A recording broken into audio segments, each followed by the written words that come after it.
You think they're wise? You're a Snow White and Rose Red. There was once a poor widowed woman who lived in a lonely cottage. In front of the cottage was a garden where stood 2 rose trees, one of which had white roses and the other red roses. She had 2 children who were like the 2 rose trees, and one was called Snow White and the other Rose Red. They were good, happy, busy, and cheerful children. They were often alone in the forest and gathered berries, and no animals hurt them because they were so kind. The little hare would eat cabbage leaf out of their hands, and the roe grazed by their side, and the stag leaped merrily by them. Snow White and Rose Red kept their mother's little cottage so neat that it was a pleasure to look inside of it. In the summer, Rose Red took care of the house. In the winter, Snow White did. She lit the fire and hung the kettle on the hob. In the evening, when the snowflakes fell, the mother said, "Go, Snow White, lock the door." And then they sat around the fireplace. And the mother took her glasses and read out of a book, and the 2 girls listened as they sat and spun. One evening, as they were sitting comfortably together, someone knocked at the door. Mother said, "Quick, Rose Red, open the door. It must be a traveler who is seeking shelter." Rose Red opened the door, and there was a bear that stuck his big head in the door. Rose Red screamed and jumped back, and Snow White hid herself behind her mother's bed. But the bear began to talk and said, "Don't be afraid. I will not harm you. I am half frozen, and I only want to warm myself by the fire." "Poor bear," said the mother, "lie down by the fire. Only take care that you don't burn your coat." Then she cried, "Snow White, Rose Red, come out. The bear will not harm you. He means well." So they both came out. The bear said, "Here, children, knock the snow out of my coat a little." So they brought the broom and swept the bear's fur clean. And he stretched himself by the fire and growled contentedly. And soon the bear became a friend. They tugged his hair with their hands, put their feet upon his back, and rolled him around.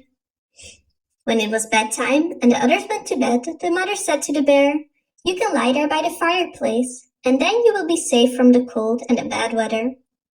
In the morning, the 2 girls let the bear out, and he trotted across the snow into the forest. The bear came every evening at the same time, laid himself down by the fireplace, and let the children amuse themselves with him as much as they liked. And they got so used to him that the doors were never locked until their friend had arrived. When spring had come, the bear said one morning to Snow White, "I must go away, and I can't come back the whole summer." "Where are you going, dear bear?" asked Snow White. "I must go into the forest and guard my treasures from the wicked dwarfs. In the winter, when the earth is frozen hard, they are obliged to stay below and cannot work their way through. But now, when the sun has warmed the earth, they break through it and come out to steal." Snow White was sad to see him go, as she opened the door for him, and the bear was hurrying out. His fur got caught on the door handle, and a piece of his hairy coat was torn off, and it seemed to Snow White as if she had seen gold shining through it, but she was not sure about it. The bear ran away quickly, and soon was out of sight behind the trees. A short time afterwards, the mother sent her children into the forest to get firewood. They found a big tree fallen on the ground, and close by the tree trunk, something was jumping backwards and forwards in the grass, but they could not make out what it was. When they came nearer, they saw a dwarf with an old withered face and a snow-white beard. The end of the beard was caught in the tree, and the little fellow was jumping about like a dog tied to a rope and did not know what to do. He looked at the girls with his fiery red eyes and cried, "Why do you stand there? Can you not come here and help me?" "What are you up to, little man?" asked Rose Red. "You stupid prying goose," answered the dwarf. "I was going to split the tree to get a little wood for cooking, but it went wrong, and now I'm stuck." The children tried very hard, but they could not pull the beard out. "I will run and fetch someone," said Rose Red. "You senseless goose," snarled the dwarf. "Don't be impatient," said Snow White. "I will help you." And she pulled her scissors out of her pocket and cut off the end of the beard. As soon as the dwarf was free, he grabbed a bag which was full of gold and grumbled to himself, "To cut off a piece of my fine beard! Bad luck to you!" And then he swung the bag upon his back and went off without even once looking back at the children. Sometime afterwards, Snow White and Rose Red went to catch fish. As they came near the brook, they saw something like a large grasshopper jumping towards the water. They ran to it and found it was the dwarf. "Where are you going?" said Rose Red. "You surely don't want to go into the water." "I am not such a fool," cried the dwarf. "Don't you see that the fish wants to pull me in?"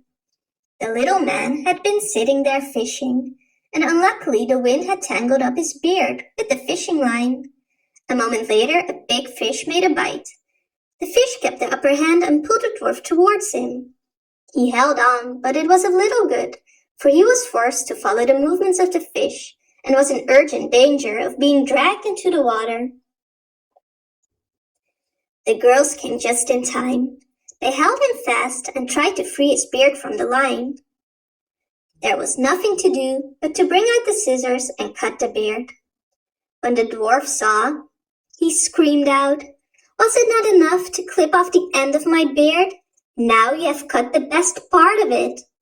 Then he took out a sack of pearls which lay in the grass, and without another word he dragged it away and disappeared behind a stone.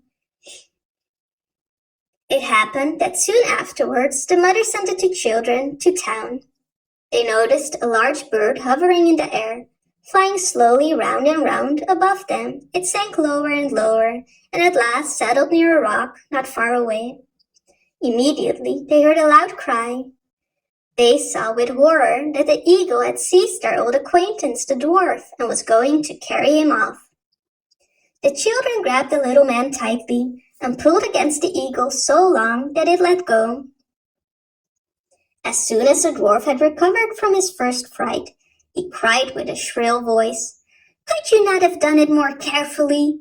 You dragged at my brown coat so that it is all torn and full of holes, you clumsy creatures." Then he took up a sack full of his precious stones and slipped away again under the rock. The girls, who by this time were used to his ingratitude, went on their way and did their business in town. On their way back home, they came across the dwarf again, who had laid out all of his precious stones. The evening sun shone upon the brilliant stones. They glittered and sparkled with all colors, so beautifully that the children stood still and stared at them. "Why do you stand there gaping?" cried the dwarf, and his face became red with rage. He was still cursing when a loud growling noise was heard, and a bear came trotting towards them out of the forest. The dwarf sprang up in fright, but he could not reach his cave, for the bear was already close. Then he cried, "Dear Mr. Bear, spare me! I will give you all my treasures. Look, here, the beautiful jewels lying there. Come, take these two girls. For mercy's sake, eat them." The bear ignored the dwarf and slapped the creature with his paw. The dwarf flew through the air and was never seen again. The girls had run away, but the bear called to them, "Snow White, Rose Red, don't be afraid." Then they recognized his voice and waited. And when he came to them, suddenly his bearskin fell off, and there stood a handsome man, clothed in all gold. "I am a king's son," he said, "and I was bewitched by that wicked dwarf who had stolen my treasures. I had to run about the forest as a savage bear until I was freed."